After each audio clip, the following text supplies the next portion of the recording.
ये हमारा अध्यात्म का अनुभव की बात है। नहीं तो क्या कर दिया जाए जिससे आप बच सकते हो? सोचो आपको क्या मिल जाए? एक ऐसा शब्द बोल दो जिससे आप निर्भय, निश्चिंत और निःशोक हो सकते हैं। एक बोलो कि ये मिल जाए तो मैं बिल्कुल निश्चिंत हो जाऊंगा और आज से कोई कामना नहीं करूंगा।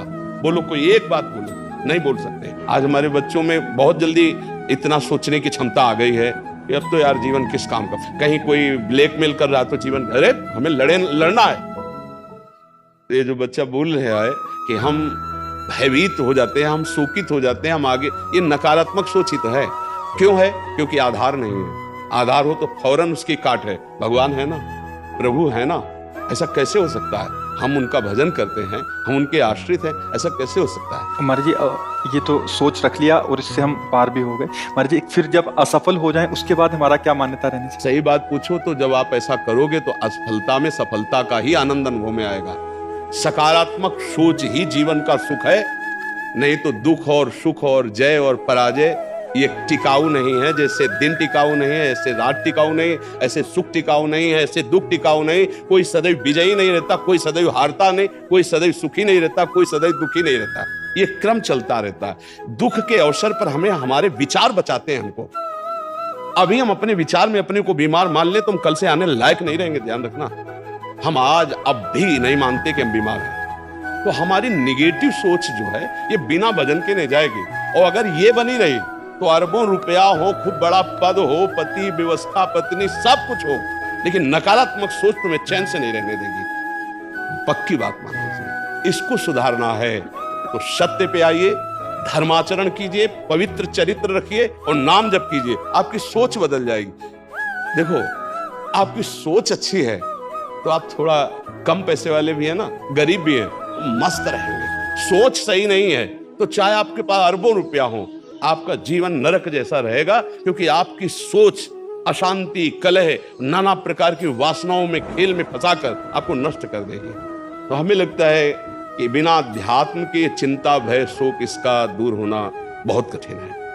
नाम जप करो, चरित्र पावन रखो। आज प्रायः चरित्र को हम नहीं सुरक्षित रख रहे।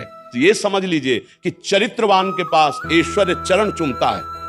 चरित्रहीन चाहे आप जितना धन एकत्रित कर ले, शांति और सुख का अनुभव नहीं कर सकते। अब ये बात शास्त्र की और संतों की मानना स्वीकार करो तो अभी आनंद की अनुभूति हो जाए। हमारा चरित्र देखो, हम राम चरित्र गाते हैं। राम जी रघुवंश में प्रकट हुए और रावण उत्तम कुल कुलस्त करनाती, ब्राह्मणत्व उत्तम कुल कुलस्त करनाती, लेकिन चरित्रहीन हो गया तो राक्षस कहा गया। समझ रहे? चरित्र गाते हम, राम चरित्र गाते हैं। मां केवल अंतर है नहीं, वही बड़ी रा उसमें भी लगी हुई है।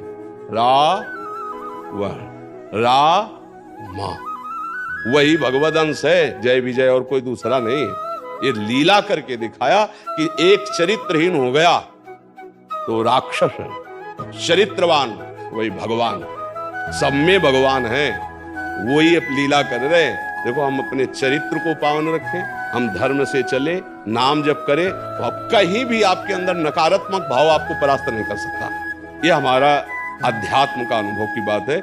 नहीं तो क्या कर दिया जाए जिससे आप बच सकते हो? सोचो आपको क्या मिल जाए? एक ऐसा शब्द बोल दो जिससे आप निर्भय, निश्चिंत और निःशोक हो सकते हैं। एक बोलो कि ये मिल जाए तो मैं बिल्कुल निश्चिंत हो जाऊंगा और आज से कोई कामना नहीं करूंगा। बोलो, कोई एक बात बोलो। नहीं बोल सकते, क्योंकि एक के साथ हजारों बातें लगी हुई है। एक केवल वो है कि परमात्मा मिल जाए तो फिर सब पूर्ण हो जाए। जिसके पाने के बाद कुछ पाना बाकी नहीं रहता, जिसके जानने के बाद कुछ जानना बाकी नहीं रहता, और जिसको अनुभव करने के बाद कोई भय नहीं रहता। 5 वर्ष के प्रहलाद जी हैं, त्रिभुवनपति हिरण्यकश्यप है, सकारात्मक सोच है, मेरा हरि मेरी रक्षा कर रहा है, बाल बांका भी नहीं कर पाया। हाँ, अगर हमारी कभी पराजय होती तो उस समय भगवान इतना बल देते हैं, इतना सुख देते हैं कि वो पराजय क्षण में नष्ट हो जाती है, हमें शोक नहीं होता। देखो, बड़े बड़े भक्तों को पराजय का मुख देखना पड़ा। धर्मराज युधिष्ठिर, अभिषेक हुआ, इंद्रप्रस्थ के सिंहासन पर चक्रवर्ती सम्राट पद पर बैठे, कपटियों ने कपट करके परास्त किया। 12 वर्ष का वनवास, 1 वर्ष का अज्ञातवास, परिणाम भारी कष्ट सहा। ऐसे महारथियों को छुप के रहना पड़ा, लेकिन परिणाम फाइनल पे आइए तो चक्रवर्ती सिंहासन पर महाराज युधिष्ठिर ही बैठे, उनके कुल में कोई नहीं रह गया, सब विनाश को प्राप्त हो गए।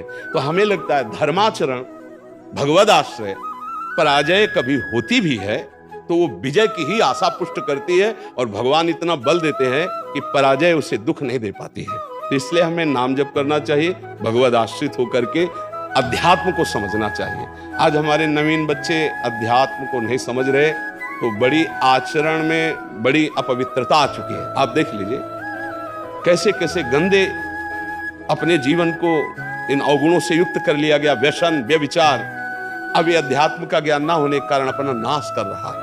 तो चरित्रहीनता, गुणहीनता और नकारात्मक सोचे, अगर इनको हमें ठीक करना है तो हमें बहुत सावधान रहना, हमें अपने चरित्र को बचाना है। आज हमारे बच्चों में चरित्र सुरक्षित नहीं रह पा रहा है। आज बच्चों का जीवन बड़ा संकटपूर्ण जा रहा है।